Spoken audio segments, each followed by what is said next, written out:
कहर बनकर बरस रही बरसात ने उपमंडल स्वारघाट की ग्राम पंचायत रीर के तहत आने वाले गांव छाम्ब भुजान में एक घर की दीवार को गिरा दिया। हालांकि घर के सदस्यों का कहना है कि कैंची मोड़ में बन रही 4 लेन सुरंग की ब्लास्टिंग के चलते उनकी जमीन तथा मकान में पहले ही दरारें आ गई थी। इसके बाद बचा कुचा काम बरसात ने पूरा कर दिया। घर की मालकिन बिमला देवी ने बताया कि वह पिछली रात घर में अकेली थी और रसोई में खाना बना रही थी। इतने में दीवार का कुछ हिस्सा गिर गया। उसके बाद देर रात पूरी दीवार ही गिर गई और पूरी रात उन्हें घर के बाहर जाकर काटनी पड़ी। सूचना मिलते ही जिला परिषद सदस्य मानसिंह दीवान ने भी मकान का जायजा लिया और बिमला देवी को सरकार से हर संभव सहायता देने का आश्वासन दिया। बिलासपुर से मनदीप राणा की रिपोर्ट। मैं खाना बनाती थी जी, कोई 8:30 बजे खाना बनाती थी। मैं कल्ली थी, ये तो मुंडा घर पर नहीं थे।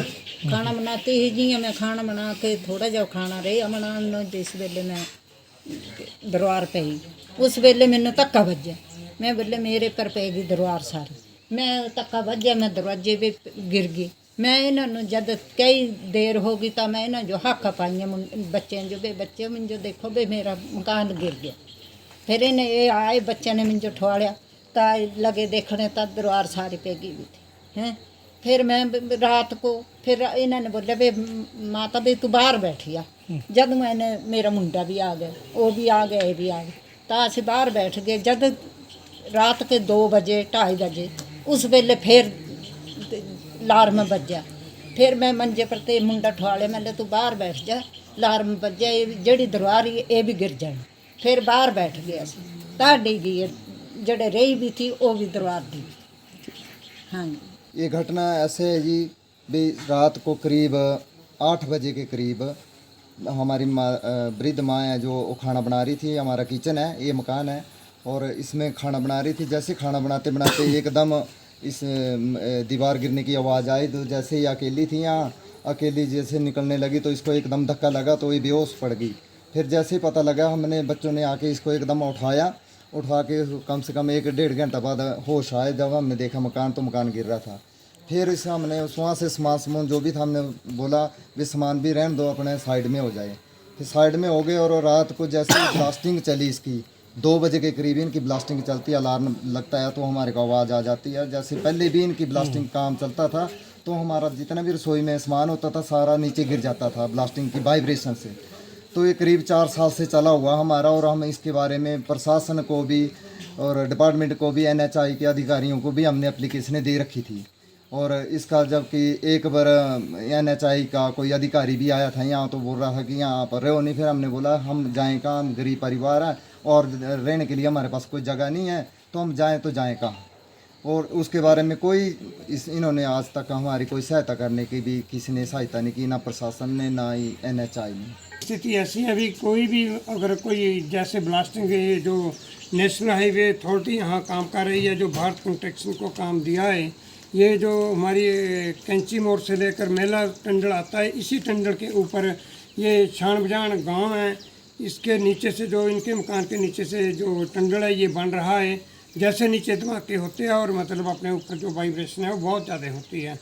क्योंकि परिवार को के द्वारा बताया गया कि हमने पहले भी कई बार जो नेशनल हाईवे अथॉरिटी और जो प्रशासन के अधिकारी इनको बताया गया।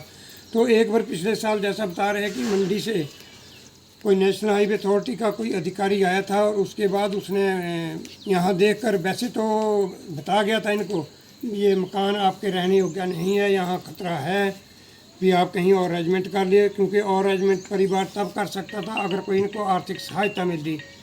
तो ऐसी सहायता ना मिली तो हो सकता भी जो अधिकारी आया था जो इनका मामला था उसने ठंडे बस्ते में डाल दिया हो। तो उसके बाद इनकी कोई किसी ने सुनाई नहीं की और जैसे ही मतलब अपने रात को अब 2:30 बजे फिर उसके बाद इन्होंने ब्लास्टिंग की जो टंडल में। और उसके बाद फिर जो दरारें और पत्थर है जो ये साइड के ये फिर दोबारा ज़्यादा धमाके हुए। तो परिवार क्या है, परिवार ने खेतों में बैठकर मतलब ने अपनी रात गुजारी पूरे परिवार ने।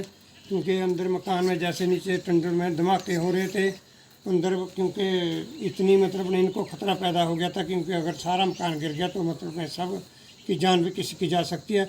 तो मैं जो हमारे आपदा प्रबंधन बोर्ड के उपाध्यक्ष रणधीर शर्मा जी से मैं गुजारिश करूंगा और माननीय मुख्यमंत्री हिमाचल प्रदेश जी से भी जो ये हमारा ये गरीब परिवार है इनकी आर्थिक सहायता की जाए और नेशनल हाईवे अथॉरिटी को जो ये इनका मकान है ये इनको साइड में नया मकान बना कर दे, क्योंकि जो इनकी लैंड है इसके बदले में जो फॉरेस्ट की लैंड है कहीं भी है तो सरकार को अधिकार है देने का, इनको कहीं रोड की ऐसी सुविधा में इनको लैंड वगैरह ट्रांसफ़र करके इनको दे और इनको जो मकान है उनका पूरे का पूरा नमा बनाकर जो नेशनल हाईवे अथॉरिटी दे, क्योंकि इन्होंने आज तक कोई मुआवजा तो किसी को दिया ही नहीं है जितने भी, क्योंकि ये इनका कहना ये है भी हम जो नीचे है या जो ज़मीन पर है हम उसका मतलब ने मुआवजा देते हैं और जो टेंडर के काफ़ी ऊपर है उनका हम मुआवजा नहीं देते, क्योंकि इनका जो ये अपने जो इनके डीजीएम वगैरह है ये यहाँ खड़ कर देख रहे और नीचे से वहाँ